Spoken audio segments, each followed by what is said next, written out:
Di Pasar Padang Selasa Palembang ini, harga telur dan daging ayam turun sampai 25% sejak 3 pekan terakhir. Harga daging ayam di pasar ini turun dari sebelumnya Rp40.000 menjadi Rp30.000 per kilogram. Sementara harga telur dari Rp29.000 jadi Rp19.000 per kilogram. Pedagang menerangkan turunnya harga dua komoditas itu dipengaruhi usai perayaan Imlek yang setiap tahun permintaan kurang sementara ketersediaan banyak. Yang bulan-bulan 12 ayam sempat lonjak.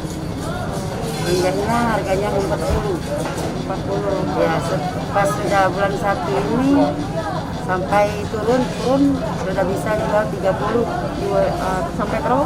30.000 tahun.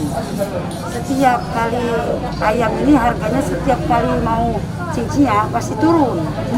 Tapi kalau mau lebaran kita, lebaran itulah ya, pasti naik. Oh, berarti trennya kalau hari Imlek ini turun ya? Turun dia. Data BPS Sumsel menyebut harga daging ayam menjadi penyumbang inflasi terbesar di Sumsel 5,54% pada Januari lalu. Reski Oktora, Muklas Diferensial, Kompas TV, Palembang, Sumatera Selatan.